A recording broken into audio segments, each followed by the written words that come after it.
네, 방과 후 수업의 손대상입니다.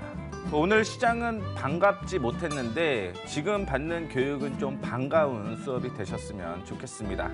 자, 오늘은 대부분 알고는 있지만 실천을 하지 못하는 그런 투자 전략에 대한 공개를 좀 해보도록 하겠는데 그 제목하야 그랜빌의 이동평균선이란 타이틀로서 얘기를 좀 해드리도록 하겠습니다. 대부분 몇 가지를 물어보게 되면은 그거에 대해서 이건가 저건가 고민이 굉장히 많으신 분들이 계시는데 어떤 부분이냐면 자, 이동평균선을 볼 때요. 단기, 장기 어떤 게 잘 맞을까요? 또한 매수와 매도를 비교를 해봤을 때 어떤 부분이 훨씬 잘 맞을까요? 이런 부분을 통해서 여러분들이 좀 매매를 하셔야 되는데 이거를 만든 그랜빌에 대해서 먼저 알아보도록 하겠습니다. 자, 그랜빌입니다. 월스트리트의 기술적 분석의 대가였죠. 그래서 수많은 사람들이 대폭락을 마쳤습니다. 그러면서 수많은 사람들이 이제 이를 추종하는 그런 모습을 보여주었는데 두 번 더 맞추려고 예측을 했어요. 이번에도 폭락이 온다. 이번에도 폭락이 온다. 그런데 폭락이 나오지 않았습니다. 두 번째, 세 번째 계속 그런 모습을 보이게 되면서 어떻게 보면은 비운의 대가가 아니었나라는 생각을 좀 갖고 있는데 중요한 거는 52주 최고 최저가를 기준으로 잡았다라는 부분을 좀 확인을 해 볼 수가 있겠고요. 두 번째로는 이제 최고와 최저를 비교를 했던 사람이 이제 하나 더 있었죠. 제시 리버머라고 신고가를 추종하는 투자자가 하나가 있었는데 뭐 그거와 얼핏 비슷한 흐름으로 좀 이어질 가능성이 높다라는 걸 기억을 해주시면 좋겠습니다. 그래서 아까 전에 얘기를 좀 해드렸던 부분이 자, 과연 어떤 게 잘 맞는지를 확인해 보게 되면 뭐 이동평균선 제가 장점과 단점을 따로 언급을 안 해드려도 맞을 것 같아요. 맞을 것 같고 대부분 투자자분들이 어떤 방향을 많이 쓰시냐면요. 5일2평을 많이 쓰세요. 하지만 5일2평부터 시작을 해서 수많은 2평 중에서 확률적으로 가장 잘 맞는 2평은 21일평이다라는 얘기를 구하게 됨으로써 여러분들도 5일2평으로 혹은 3일2평으로 매매를 하신다라고 한다면 21일평으로 한 중기적인 흐름으로서 좀 보시는 게 맞지 않을까라는 생각을 갖고 있고요. 그 다음에 매매는 장기와 단기, 장기 매매에 훨씬 더 잘 맞는다라는 부분을 기억을 해주시면 좋겠습니다. 자, 그래서 그랜빌의 매수 신호인데요. 한 가지 더 언급을 좀 해드리자면 매수와 매도를 비교를 해봤을 때 매도에 훨씬 잘 맞는다는 걸 기억해 주시면 좋겠습니다. 그래서 장기 매도의 이동평균선을 확인해 보게 되면 가장 잘 맞는 확률이라는 거 기억을 한 번 더 해주시면 좋겠습니다. 자, 지금 보시는 부분은요. 그랜빌이 매수 신호를 4개를 줬고요. 매도 신호를 4개를 줬습니다. 그중에 첫 번째 신호인데요. 자, 이동평균선과 주가가 있습니다. 이동평균선과 주가가 있는데 이동평균선이 내려가 있죠. 그리고 주가는 올라가는 그런 모습을 보여주게 됩니다. 자, 그렇다라는 건 이제부터 상승을 보이기 때문에 방향을 오른쪽 우상향으로 잡을 가능성이 높다라는 부분입니다. 사실 이거는 말이 안 되는 거죠. 그 이유가 뭐냐면 어떻게 됐든 주가가 먼저 상승을 하는데 바닥으로 떨어질 수는 없습니다. 즉 이럴 때 이제 이동평균선 하나만 본다라고 한다면 골드크로스가 나오게 되는 거죠. 그래서 이때는 충분히 이 횡보장세를 벗어나서 우상향한다라는 의미이기 때문에 매수해도 충분히 괜찮다라는 말씀 드리도록 하겠습니다. 뭐 이 부분에 대해서는 뭐 빠르게 넘어가셔도 대부분 투자자분들이 이해를 하실 거라고 보고 있습니다. 자, 그 다음 화면을 확인해 보시죠. 자, 이동평균선 역시 똑같죠. 주가. 근데 사실 이런 종목은 많이 나오지는 않습니다. 왜 많이 나오지 않는다라고 하냐면 이동평균선이 먼저 하락을 하게 되면요.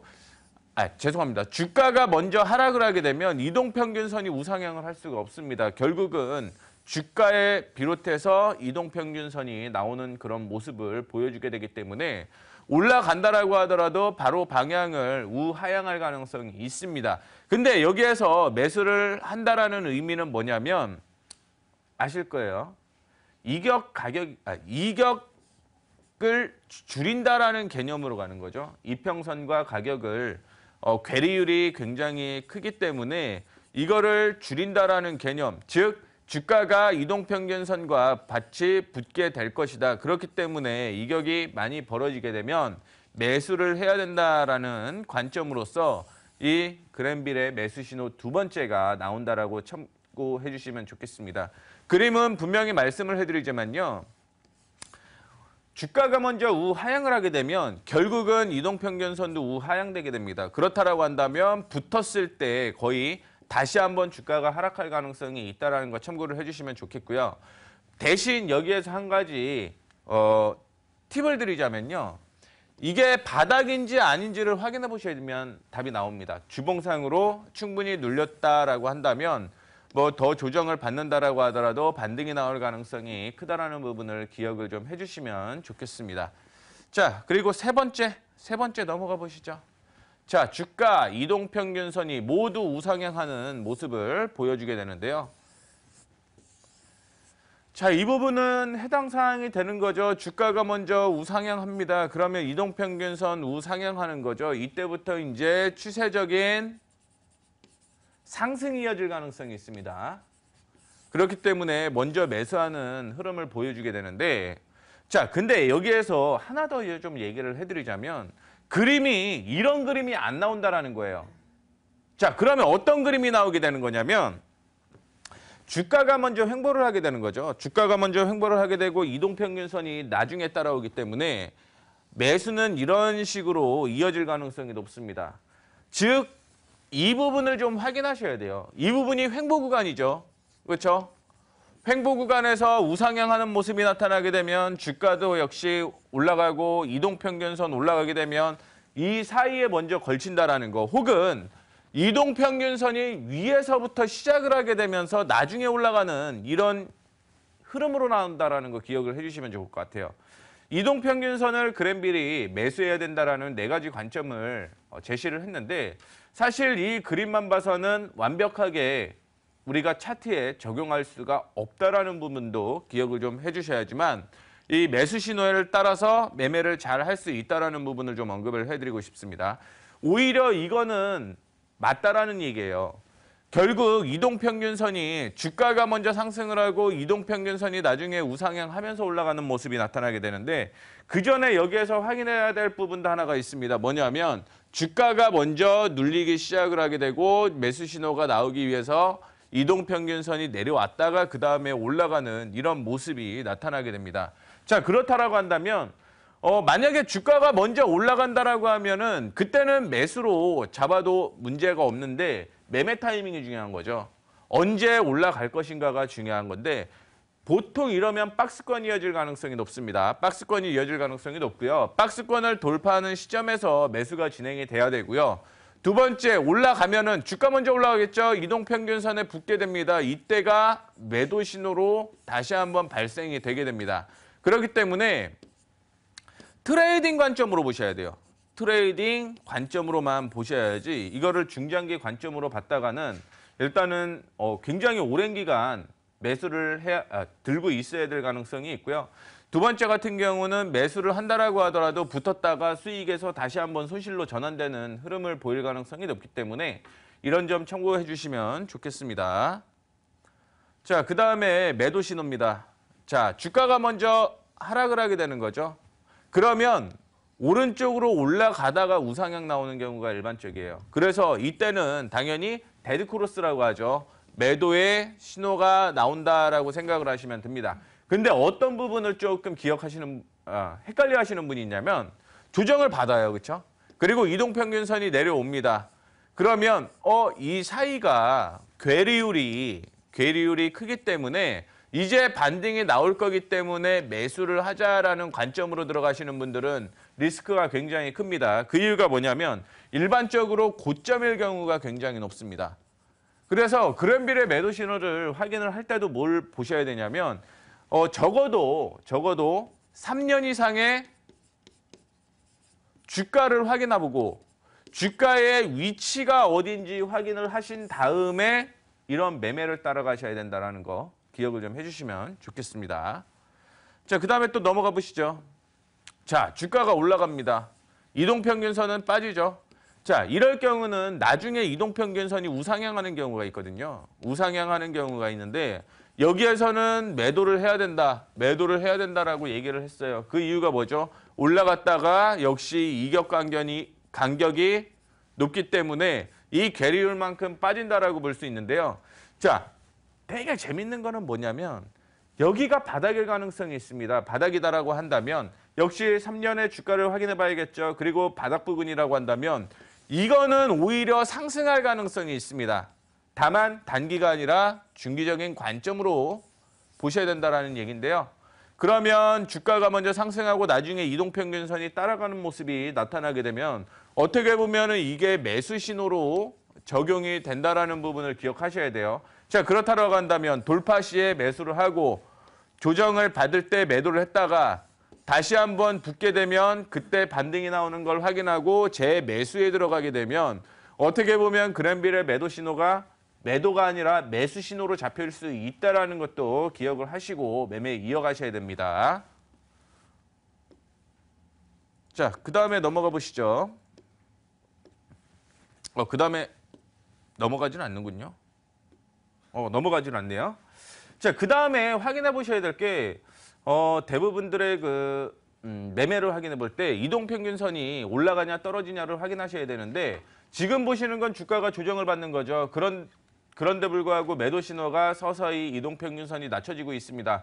그랬을 때 매도 신호라고 하는데 다들 아시다시피 이동평균선이 우하향하거나 주가가 우하향을 하게 되면 이거는 매도로 이어질 가능성이 굉장히 높다라는 의미로 해석을 하셔야 됩니다. 그래서 이동평균선이 절대 주가 위쪽에 있을 가능성은 없어요. 물론 중장기적인 추세고 주가가 먼저 크게 조정을 받을 경우는 이런 모습이 나타나게 되겠지만 실질적으로는 이런 모습이 안 나타날 가능성이 굉장히 많다라고 기억을 해주시면 좋겠습니다. 그래서 그랜빌의 매도 신호를 확인해 봤을 때 우리랑 지금 맞냐 안 맞냐가 제일 중요하다라고 볼 수가 있을 것 같고 1900년대 초에 만들어졌어요. 그때는 우리나라처럼 주식시장이 5일이 아니라 6일, 7일이었죠. 그런 걸 우리나라의 현실에 맞게 적용을 하기 위해서는 다시 한번 확률적인 부분을 구해 보셔야 된다는 말씀을 드리고 싶습니다. 자, 더 중요한 거 얘기해 드리도록 하겠습니다. 더 중요한 거 이거죠. 무조건 수익 나는 이동평균선입니다. 무조건 수익 나는 이동평균선인데 답은 하나예요. 주가가 3년 내에 바닥에 있어야 되고요. 모든 이평선이 뭉쳐있지 않는 이상은 매매하지 않는 게 가장 올바르다라는 얘기를 좀 해드리고 싶습니다.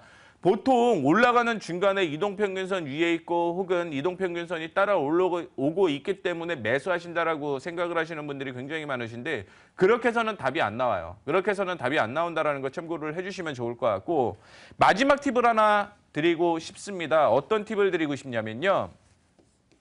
대부분 우리나라에선 5일, 20일, 60일, 120일 이동평균선을 쓸 거예요. 하지만 이 이동평균선에 단점이 하나가 있습니다. 모든 종목에 부합하지 않는다라는 거죠. 만약에 모든 종목에 부합한다라고 한다면 시스템으로 만들겠죠. 우리가 굳이 매매할 거 없이 프로그램만으로 충분히 이런 매매를 할 수 있습니다. 그런데 이런 매매를 하지 않는 건 오류가 혹은 페일리어가 많이 발생한다라는 얘기로 해석을 하시면 좋을 것 같습니다. 그렇기 때문에 이거 제외하고는 매매하지 않는다라고 참고를 해주시면 좋을 것 같고요. 분명 이동평균선의 단점과 장점이 있습니다. 하지만 모든 보조지표의 단점을 좀 기억을 해주시면 좋을 것 같아요. 후행성이란 얘기죠. 후행성이란 얘기인데 이 후행성을 줄이는 혹은 없애버리는 방법이 하나가 있습니다.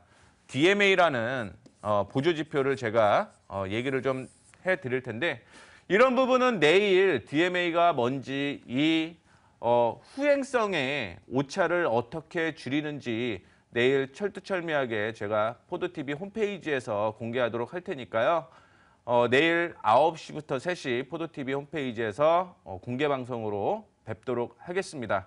결국은 이동평균선이 바닥에 모여있을 때, 즉 3년의 평균을 확인해보고 바닥에 있는 종목들만 매매를 하셔야지만 수익 가능성이 높다라는 거 기억을 해주시면서 오늘 방과후 수업은 여기에서 마무리하도록 하겠습니다. 지금까지 손대상이었습니다. 감사합니다.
자, 일단 저희가 방과후 수업을 통해서 이동평균선에 대해서 한번 정의를 좀 내려본 것 같은데요. 결론은 그런 것 같아요. 이동평균선에 너무 제가 이제 옆에서 들었던 결론은 제 개인적인 사견입니다. 맹신하지 말자라는 생각이 좀 들었습니다. 아무래도 이동평균선이라는 것은 단순 이동평균이 있고 가중 이동평균이 있다 보니까 그 부분을 적절하게 좀 대응을 해봐야 되지 않나 라는 생각이 좀 들었습니다. 그래도 여러분한테 도움이 좀 많이 되셨으면 하는 부분 중에 팁 중에 하나는 3년 동안의 평균적인 부분에 주가가 바닥권에 있을 때 이동평균선이 돌아 나오는 부분 매수 타이밍 노려볼 수 있다는 거 포인트였지 않나 라는 생각이 듭니다. 지금부터는 여러분들과 실시간으로 소통을 나눠보겠습니다. 바로 포도쌤의 힐링타임 코너인데요. 첫 번째 시청자분이 연결되어 있다고 합니다. 우리 정쌤을 통해서 받아보고 전략을 세워보도록 하겠습니다. 네, 알겠습니다. 네, 안녕하세요. 아, 여보세요? 네, 안녕하세요. 네, 안녕하세요. 네, 안녕하세요. 전화 연결됐습니다. 네, 예, 반갑고요. 오늘 또 어떤 종목이 궁금하셔서 전화를 주셨나요? 파미실 때문에요. 아, 파미실 때문이요? 네, 가격이 많이 좀 떨어져 있나요? 매수 가격은 어떻게 되시는데요? 4,520원이요. 4,520원이요? 네, 그리고 비중하고요. 일단 제가 어떤 부분을 좀 풀어드리면 좋을지 그 부분도 좀 말씀 좀 해주세요. 네, 비중은요, 한 30% 될 것 같고요. 예, 예. 이거 한 가지만 해주나요? 네? 이거 한 가지만 해주나요? 예, 종목은 일단 한 가지만 되고요. 한 예. 가지만 한 거예요? 네, 한 종목만요. 네, 다른 건 아니고요. 이 회사가요, 예, 예. 튼튼하고, 뭐, 우량 회사하고, 그런 것 좀 알고 싶고요. 예, 예. 이 가격이요, 비싼가, 싼가, 그것 좀 알고 싶어서. 회사가 튼튼하고 하다면 마음 놓고 그냥 기다리고 있어야 되고요. 예, 예. 회사가 뭐 적자라든가 뭐 회사가 별로 안 좋다면은, 네. 이거 팔아야 되나 하고요. 아, 그러니까 결론은 회사가 좋은지 나쁜지 하고 그거 알고 난 다음에 가져가야 되는지 팔아야 되는지 그거 궁금하신 거죠? 네, 예, 회사가 위험하다면 팔아. 예, 알겠습니다. 그러면은 일단 파미셀부터 한번 좀 살펴보도록 하겠습니다. 전화 끊고 한번 잘 들어보세요. 전화 끊어요? 네, 예. TV로 보시면 됩니다. TV로. 네. 예. 네, 첫 번째 시청자분 파미셀 한번 좀 보도록 하겠습니다. 일단 최근에 올해 같은 경우는 코스닥에서 뭐 바이오라든지 제약 섹터를 빼놓고 얘기를 할 수가 없겠죠. 그래서 그렇다 보니까 제약 섹터가 7월달에 조정을 보이고 난 이후에도 많은 개인 투자자분들께서 바이오라든지 제약주를 많이 갖고 계신데요. 지난주도 제가 시즌에 바이오를 했었던 것 같은데 이번 주도 특히나 또 파미셀이랑 또 바이오 종목 좀 한 것 같습니다. 일단 잘 알다시피 줄기세포 관련해가지고 파미셀 그리고 우리나라 같은 경우 메디포스트 이렇게 큰 회사 그 작은 쪽으로 보게 되면 파미셀이 있는데요. 일단은 뭐 줄기세포 관련해가지고는 일단은 이 회사하고 메디포스밖에 없기 때문에 그리고 최근에 연구 성과라든지 그리고 삼성 바이오로직스와 그 뇌졸중 주기세포 치료제를 현재 개발을 하고 있다는 부분들을 보게 된다라면은 그렇게 터무니없는 회사라는 부분들은 알 수가 있을 것 같습니다. 하지만 조금 아쉬운 점은 아직까지 적자가 지속이 되고 있는 부분들인데요. 일단 제약사라든지 바이오 쪽 업체들 같은 경우에는 보통 연구개발이나 이런 부분들이 좀 많다 보니까 적자라는 부분이 많이 발생되는 것들이 있는데요. 근데 최근에 한미약품이 어떤 신약 수출이라든지 신약 수출 이런 부분들이 어떤 성과가 발생이 되게 되면서 보는 눈이 좀 많이 달라졌는데 일단은 회사는 지금 진행하고 있는 부분들 상당히 좀 괜찮습니다. 뭐 미국 같은 키메딕스 같은 부분들, 화장품 같은 부분도 1,400만 불 정도 확대 계약을 하고 있는 상황이고요. 그리고 지금 삼성 바이오로직스가 나스닥에 이제 상장 준비 중이잖아요. 근데 그 회사를 통해서 이제 줄기세포 치료제도 이제 개발을 하고 있는 상황이고요. 그래서 이런 부분들이 나타나기 이전까지는 어떤 회사가 좀 부각되기 힘들 것 같고요. 하지만 제가 보기엔 그렇습니다. 이 회사가 나쁘다기보다는 업종 내에서 상대적으로 좀 소외가 되고 있는 것이 아닌가라는 생각이 좀 들어요. 자, 차트를 좀 보면서 말씀드릴게요. 자, 7월 달까지는 바이오 섹터가 강했었기 때문에 이 회사도 올해 1월 달부터 7월 달까지 7,550원까지 가파르게 올라갔죠. 그리고 난 다음에 조정을 보이고 최근에 한미약품이 그 수출 계약을 하게 되면서 실적이 받쳐주는 제약주라든지 바이오 섹터들이 반등을 줬지만은 현재 파미세 같은 경우 그런 모습을 보이지 못하고 있습니다. 이게 왜 그럴까요? 서두에 말씀드렸듯이 현재 회사가 좋고 나쁘고를 떠나서 상대적으로 현재 소외가 되고 있다는 겁니다. 그렇기 때문에 이 상대적인 소외가 진행되는 구간 속에서 오늘 같은 경우도 시장까지 좋지가 않다 보니까 오늘도 4%가량 약세를 보였다는 부분들이죠. 자, 4,520원에 매수를 하셨다고 말씀하셨는데 현재 4,440원이거든요. 그렇다면은 크게 뭐 걱정하실 필요는 없을 것 같습니다. 가격 대비 뭐 대응도 충분히 할 수 있는 구간이기 때문에 자, 마지막으로 결론을 한번 내보게 되면요. 삼성이라든지 그 유럽 쪽에 어떤 수출 계약을 봤을 때 그리고 중국의 케미칼 공장이라든지 이런 부분들을 봤을 때 너무 나쁜 회사는 아니다. 좋은 회사는 맞다. 하지만 거기에 대한 어떤 성과가 아직 나타나지 않고 있을 뿐이다. 이렇게 결론을 낼 수가 있을 것 같고요. 그리고 최근의 하락은 가장 큰 요인은 회사적인 내용이 아니라 업종 내에서 상대적 소외가 되어 있기 때문에 이런 주가 하락이 발생이 되고 있다고 보시면 될 것 같습니다. 그래서 마지막으로 이 회사를 가져갈 것인가 말 것인가에 대한 부분들 좀 말씀드려야 될 것 같은데요. 지금 이 회사의 주가가 241선이 4,500원입니다. 저는 241선을 상당히 중요하게 생각하는 전문가 중에 한 명인데요. 장기 추세가 깨진다는 건 장기 성장성도 마찬가지로 깨진다는 얘기를 할 수가 있습니다. 그렇기 때문에 일단은 조금 종목을 지켜보시고요. 이 하늘색 선이 4,500원, 4,500원이 241선을 다시 회복을 시켰는지 보고요. 만약에 회복시키지 못하게 된다라면은 일단 매도 쪽으로 생각을 해보시는 게 좋을 것 같습니다. 그렇기 때문에 본인 매수 가격인 4,520원, 그러니까 241선 이탈하게 되면은 회복시키지 못하게 된다라면은 일단 매도 쪽으로 생각을 하시라. 이렇게 좀 말씀을 드리도록 하겠습니다. 네, 파미셀에 대해서 저희가 전략을 좀 세워봤고요. 다음 시청자분이 우리 손쌤을 대기하고 있습니다. 손쌤 좀 반갑게 좀 맞아주시고요. 네. 그래서 희망 좀 주세요. 네, 알겠습니다. 네, 오늘 좀 다들 많이 힘들어하시는 것 같아요. 네. 네, 여보세요? 아, 여보세요? 네, 안녕하십니까? 예, 안녕하세요. 네, 어떤 종목이 궁금하시죠? 한국 정보 인증이요. 한국 정보 인증이요? 네. 네, 제일 궁금하신 거요.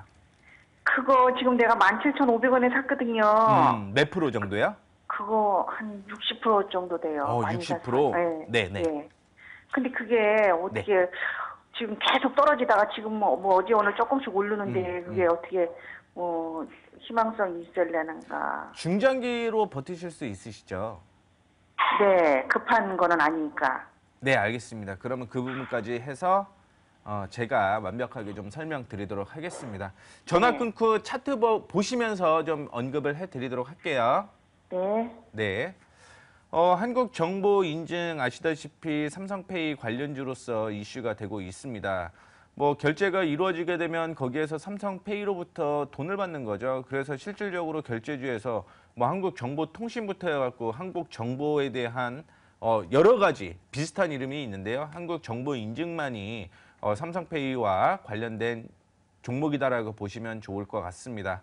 자, 지금까지 100만 명이 삼성페이에 결제를 하고 있다라고 보고 있는데요.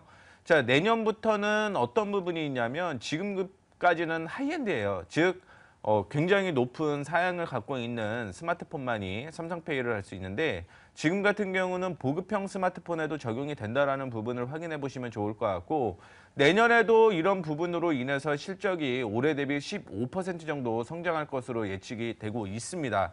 그렇기 때문에 일단은 중장기적인 흐름은 괜찮다라는 말씀을 좀 해드리고 싶고 차트를 좀 한번 보면서 얘기를 해드리도록 할게요. 자, 올해 3월 달부터 주가가 올라가는 모습을 보여주었습니다. 자, 확인을 잘 해보시게 되면 반등 구간에서 반등이 나오고 최근에 조정을 받았던 것도 역시 반등 구간이다라는 걸 확인해 볼 수 있을 것 같아요. 자, 고점은 어떤 식으로 움직일 가능성이 있냐면 이렇게 움직일 가능성이 있어요. 상승과 하락을 반복을 하면서 채널상으로 움직일 가능성이 있기 때문에 중장기로 들고 가신다라고 한다면 한 25,000원 이상까지 충분히 노려보실 수 있습니다.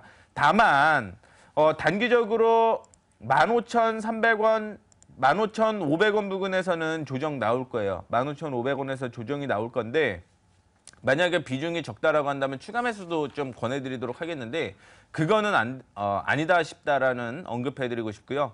조정 같은 경우는 좀 타이트하게 잡고 들어가시는 게 맞지 않을까라는 생각 갖고 있어갖고요.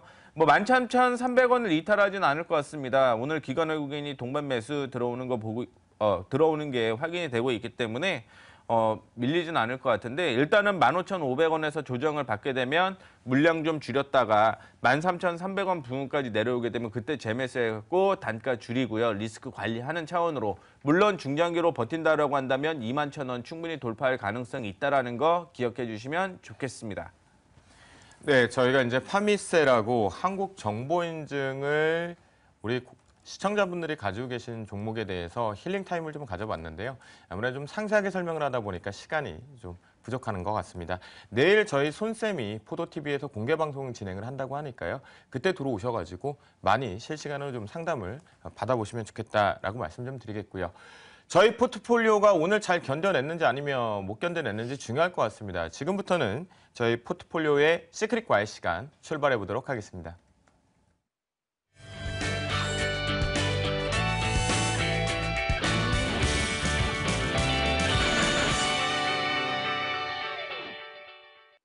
자, 저희 포트폴리오 현황이 어떻게 나왔는지 화면을 통해서 살펴보도록 하겠습니다. 네, 먼저 저축셀 포트입니다. 셀르메드 부분이 목표가 상향 조정 이후에 살짝 좀 눌려주고 있는 모습이겠고요. 랩지노미스와 제우스가 꾸준하게 성장하고 있는 모습입니다. 네, 정쌤의 포트폴리오입니다. 역시 5종목이 꽉 차 있는 모습입니다. 오늘 로지시스가 기술적인 반등을 좀 강하게 나왔던 부분이 특징으로 잡혀 있습니다. NC소프트 양호하게 우상향하고 있는 모습이고요. 네, 손쌤의 포트폴리오입니다. 한솔테크닉스 철저하게 시장을 비웃고 있는 것 같습니다. 계속해서 우상향하면서 고수익률을 기록하고 있습니다. 네, 저는 사실 오늘 시장의 투자 심리가 위축된 투매도 좀 나왔다라는 언급을 좀 드리고 싶은 부분인데요. 이 중에서 오늘 아무래도 인터넷 뱅크에 따른 내년 3월 달에 사업 개시 부분으로 인해서 일부 은행주들의 두들겨 맞음 현상, 매도 압박이 나오지 않았나라는 생각에서 기업은행을 AS로 한 종목으로 말씀 좀 드리도록 하겠습니다. 자, 기업은행 같은 경우는 사실 대출권에 대한 리스크가 위험 부분이 많이 분산되어 있다라고 말씀을 좀 드렸죠. 특히 최근에 좀비 기업에 대한 우려감들도 분명히 있긴 합니다.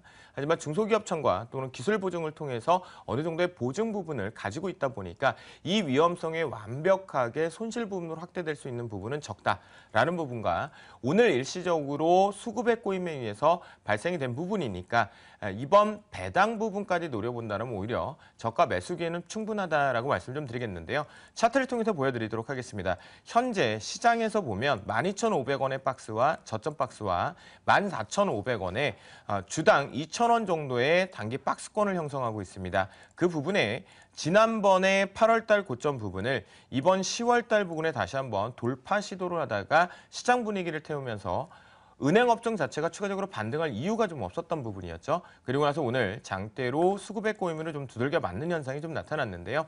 오히려 이 부분을 내일 아침 부분에 여러분들께서 만약 비중 자체가 적다라고 하신다면 오히려 13,200원 아래 부분에서는 추가 매수가 가능하겠다라고 말씀 좀 드리겠고요. 추가 매수를 두면 하면서 대응하신다면 위쪽에 13,800원이 돌파되는지를 반드시 체크를 하시겠습니다. 이 부분에 돌파 안착을 다시 시도한다면 직전 고점 부근의 박스권 14,500원까지 추가 반등이 나올 수 있다라는 관점에서요. 오늘 인터넷뱅크, 그다음에 시장 대비 이슈 부분의 수급의 꼬임 때문에 빠진 부분은 오히려 리바운딩이 나올 수 있다는 관점, 13,000원대 초반부는 저가 매수를 잡자라고 말씀을 드리도록 하겠습니다. 자, 제 포트는 여기서 점검을 좀 마치고요. 우리 정쌤의 포트폴리오 다시 한번 대응해 보도록 하겠습니다. 네. 네, 오늘 저는 타이거 헬스케어를 좀 제외를 시킬 건데요. 일단 기존의 목표가가 29,000원이 있고요. 그리고 지금 코스닥이 조금 조정을 받게 되면서 바이오 헬스케어 쪽이 일단은 외국인의 매도 타겟이 되고 있습니다. 최근에 코스닥 시장에서 외국인들이 IT와 그리고 제약 섹터를 매수를 하게 되면서 시장 상승이 좀 있었는데 오늘 외국인들이 제약 섹터 쪽으로 매도를 하더라고요. 그래서 이런 부분들 영향 그리고 한미약품 추가 상승이 조금 제한이 되는 움직임들을 보여주고 있는데 그런 부분들을 봤을 때 일단 1차적으로 수익 실현을 해도 되지 않겠나라고 생각을 하고 있습니다. 그렇기 때문에 일단 목표가도 29,000원이었고요. 그렇기 때문에 오늘 12%, 15% 선에서 일단 수익 실현을 하고요. 나머지 원유선물, 로지시스, 서울반도체, 히소프트는 조금 더 지켜보도록 하겠습니다. 네, 그래요. 헬스케어 부분이 이제 포트에서 제외된다라는 점 여러분들이 확인해 주시면 좋을 것 같겠고요. 우리 손쌤의 포트폴리오, 와, 한솔테크닉스 정말 멋집니다. 축하드립니다. 드디어 1위 했습니다. 네, 네, 드디어 1위 했는데 예. 아직 그건- 안 돼요? 네? 아직 0.09% 모자란데요? 아, 오늘 역전했어요. 수익률 1등입니다. 네, 얘기해 잘못되어 주시죠. 있는 건데 수익률 네. 1등인데. 지난주 제가 그 코스닥 얘기를 해주면서 박스권 상단이라는 얘기를 해드렸고요. 뭐 코스피도 역시 이전에 저항이 존재를 했었기 때문에 지난주에 제가 덕성이라는 종목을 굉장히 이탈가를 타이트하게 잡아줬습니다.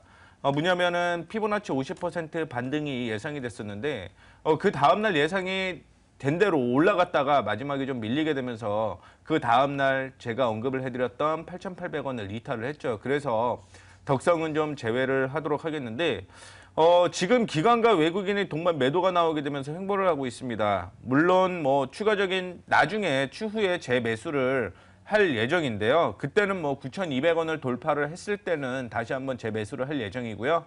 그 전까지는 좀 지켜보시는 게 맞다라고 보고 있습니다. 그렇기 때문에 뭐 덕성 같은 경우는 일단은 손절 처리해 보도록 하겠습니다. 제가 오늘 얘기해드리고 싶었던 얘기는 뭐 한솔테크닉스 당연히 봐야겠죠. 자, 주봉상으로 한번 보도록 하겠습니다. 뭐 계속 얘기가 나오는 게 삼성페이로 인한 실적 계속 얘기가 나오고 있죠. 원래 올해 실적이 흑자 전환이 되게 되는 그런 모습을 보여주게 되는데 차트 한번 보시죠. 차트 주봉 보시게 되면 이제 박스권 돌파했습니다. 이제 박스권 돌파했어요. 즉 한 번 더 레벨업 될 가능성이 있다라고 볼 수 있고요. 그렇기 때문에 목표가를 42,000원에서 43,000원대까지 상향 조정해 드렸다라는 거 좀 기억을 해주시면 좋겠습니다. 시장이 힘든데 불구하고 외국인 쪽에서 매수가 들어오게 되면서 시장을 좀 끌어올리는 모습이었는데요. 오늘 거래량 없이 올라갔던 부분은 좀 불안한 모습이 연출이 되고는 있습니다. 그렇기 때문에 지금 같은 경우는 뭐 수익이 났는데 굳이 뭐 큰 손실로 빠져나올 거 없이요. 이탈가 하나 확실하게 정해 드릴게요.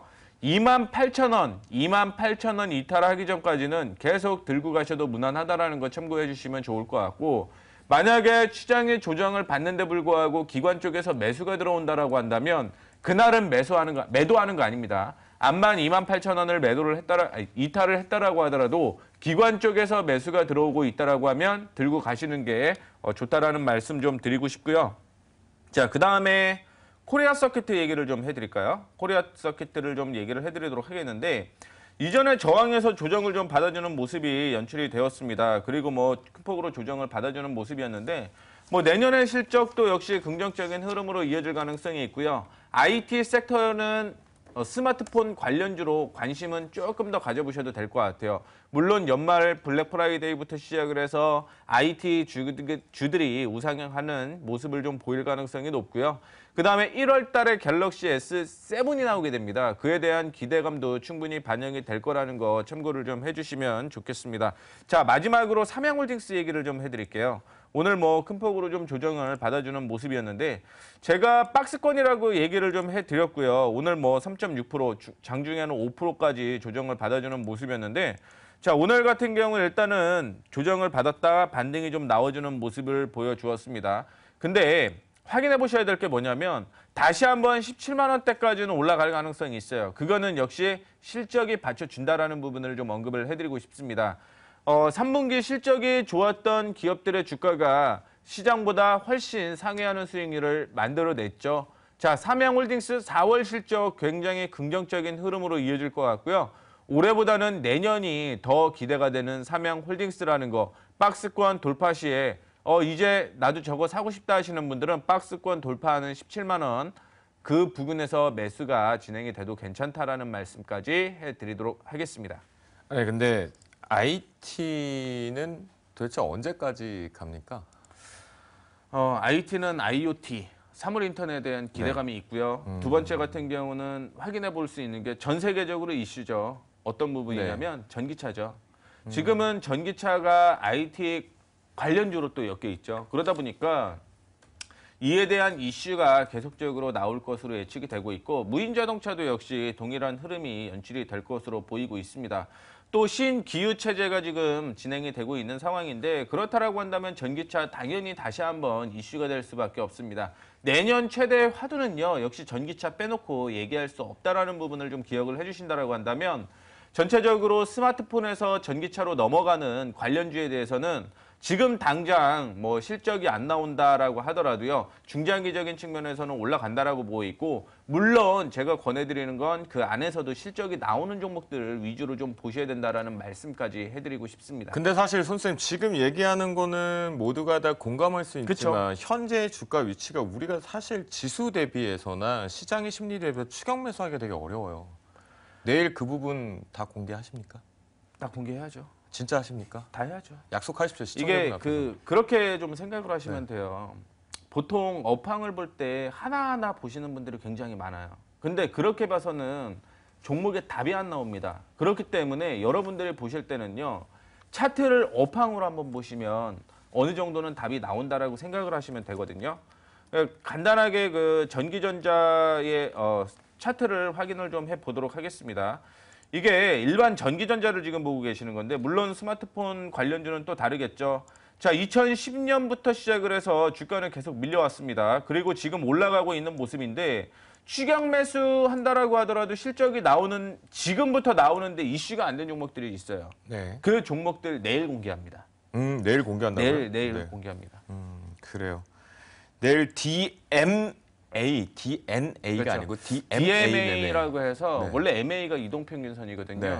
근데 이게 후행성 문제가 좀 있어갖고 그 네. 후행성을 고쳤습니다. 그래서 이제 제 얘기로는 뭐 드림 무빙 에버리지 네. 꿈의 이동평균선이라고 제가 꿈의 이동평균선이요? 네. 정말 장명 센스가 제가 좀 있어요. 그래요. 그 부분을 장명 센스보다는요. 내일 우리 시청자분들과 함께 포도TV에서 우리 손쌤과 함께요. 좀 웃는 하루가 됐으면 좋겠습니다. 오늘은 좀 힘들었다면 내일은 방긋 웃는 하루가 되었으면 한다라고 말씀 좀 드리겠고요. 어려운 장이 좀 계속되고 있습니다. 빨리 진정이 좀 돼서 외국인들의 기한도 좀 돌았으면 좋겠다라고 말씀 좀 드리겠고요. 저희가 준비한 시간은 여기까지입니다. 저희 정쌤, 그다음에 손쌤 고생들 좀 많이 하셨고요. 네, 내일 공개 방송도 좀 진행을 하고요. 그리고 강연회도 좀 있습니다. 여러분들이 강연회 시간이 혹시 되신다면 이 추울 때 연말을 잘 보내고 그다음에 연초에 좋은 종목으로 대응을 하실 분들은 참여를 좀 해주시면 좋겠다라고 말씀드리고요. 12월 6일과 12월 13일 여의도 동부증권에서 진행을 합니다. 많이들 참여해 주시고요. 저희가 준비한 시간은 여기까지입니다. 힘내십시오. 이 또한 또 지나갈 것입니다. 그리고 방긋 여러분들의 계좌가 붉게 물들 것이라고 믿어 의심치 않겠습니다. 저희가 준비한 시간은 여기까지입니다. 다음 주 월요일 날 찾아뵙겠습니다. 감사합니다.